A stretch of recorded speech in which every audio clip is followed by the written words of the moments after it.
Namaste to one and all.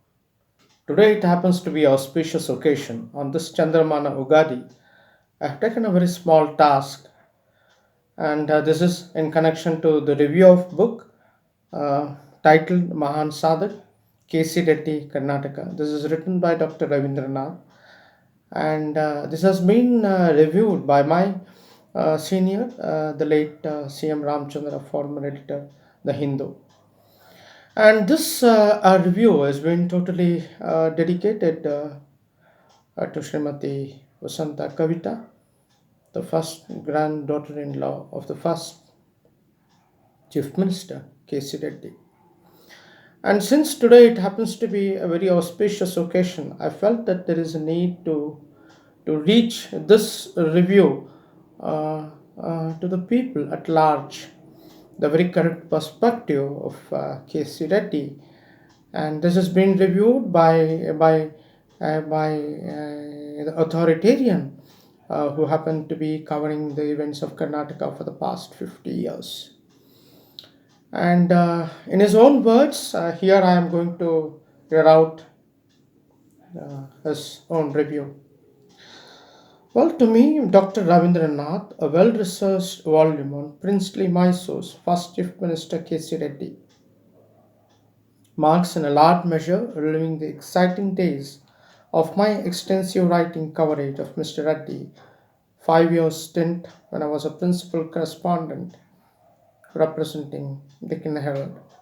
In fact, my stint with the Deccan Herald was a continuous with Mr. Reddy's. The extensive coverage may run into several books. The professional relationship with him had become a daily affair almost. The author here, Dr. Ravindranath's contribution needs to be highly commended on many accounts. It is a product of research involving patient and painstaking labor and concentration in a quest for widely scattered sources of information recorded over a different period and by different persons. Secondly, for the readers, it serves as a bridge between the old time and the contemporary beginning with his association with the freedom movement. The narrative traverses the whole gamut of Chengalrayareddy's political career, studded with the historical events, both personal and the institutional. The freedom struggle in the princely Mysore was a subset of the national struggle, spearheaded by the Congress party then and for the liberation from the British clutches. The party's birth and its career, the landmark and the triumph and the adversities get the detailed mention by author Dr. Ravindranath. The landmark include the famous Shivpura Congress with Rashtrattva session and the police firing, at the place, resulting in the death of estimated 32 persons. Similarly, like a mini Jallianwala Bagh incident happened here. The repressive measures adopted during then the administration and the imprisonment of the Satyagrahis, including K.C. Reddy, find a detailed mention in this book. One also gets a picture of long-time Reddy's stalwarts, party colleagues with whom he had mounted a freedom movement, at the times attracted the advisory interventions of Gandhi, Mahatma Gandhi, who however had a soft corner for a princely order of things in Mysore of those days. Its attitude to the freedom struggle, though basically tolerant and benevolent, was necessarily conditioned by the dictates of the British imperialism. One would rub one's eye in disbelief to find the royalty itself nurtured the several reforms leading to the progressive involvement of people in the administration. Under the leadership of the Congress party has drawn up a charter of democratic demands and reforms en masse towards democracy. The reform initiatives became eventually defining moments of elaborative negotiations between Mr. K.C. Reddy and the Congress delegation. On one hand, and then the Diwan Arkat Ramswamy Modalia, astute administrator, the negotiations led to the change of heart on a part of royalty, the Mysore royalty, and became a harbinger led to the change of heart on part of royalty. Well, it established the first responsible government, though it had a captive element, but it served as a kind of probation for K.C. Reddy's career as a first chief minister.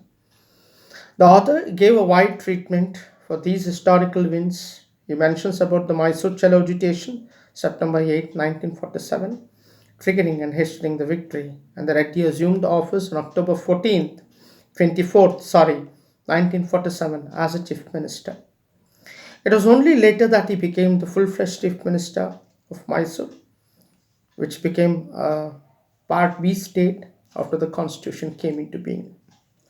The graphic account of Mr. Reddy, his career as a freedom fighter, made his credentials to the chief minister, was excellent. The regime initially was marked for the transition from monarchy to democracy and get the pattern for administration to the succeeding Congress governments.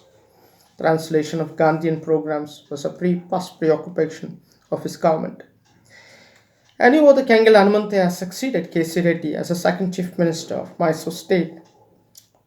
Well, he resigned owing to the party squabbles, and later on Kadadal Manjappa took over, and the last chief minister of the princely Mysore.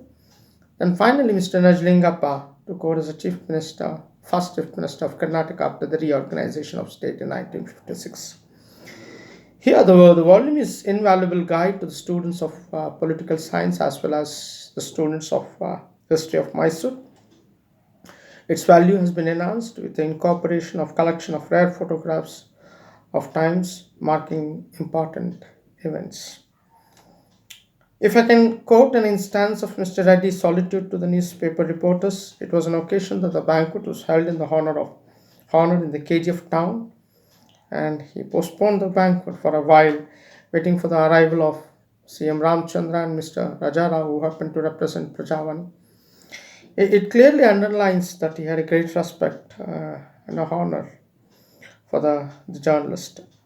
The dimples in his cheek made him more enduring as a gentleman, politician, a rare among his contemporary tribe, and he moved over to the center politics in a period after the first general elections in 1952.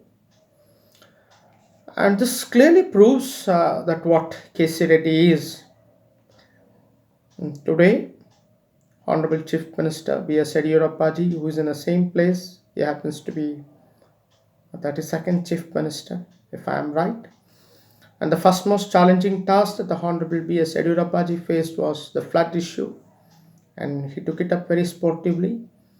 And the second issue which has come now, which is very burning, is the corona effect. The entire country has been affected. I hope he has taken all the preventive measures. All the cautions has been taken. A separate war room has been established. Allocation of 200 crores has been already pumped in, and the entire ministry has been galvanized. The bureaucrats have been galvanized. The daily regular updates have been going on. Disinfectants have been going on. Spraying is going on. Then the kits have been distributed. Then the mask, the gloves has been given to the needy, and every arrangement has been made, and even the shops have been made open 24 hours. And likewise, many pro initiatives have been taken by the Honorable Chief Minister. But nobody can step into the KC Reddy sir. Apart from that, KC Reddy sir also, he was the first man had a blueprint where the monumental building has come up now, and he had called some Vishweshwaraya, he had called the Krumigal, the then director of the horticulture, to find out the place which was just opposite to Atta Kacheri, which is right now before Vidhana Sauda. And this place was at a heightened place, and this place was selected by the entire credit goes to the then Chief Minister K.C. Reddy. And he's the man who made a blueprint, and the blueprint was for the first floor. And later on, when Kengal Hanumantayaji took over, and he represented the sovereign will of the people, and it was a unique where both the executive and the legislature was there in a temple architecture. It is called Mysore Neo-Dravidian again. And with this, I conclude that K.C. Reddy was the first man Yeah, the first chief minister also was to lay a blueprint for this monumental building, Vidhana Sauda. Thank you very much.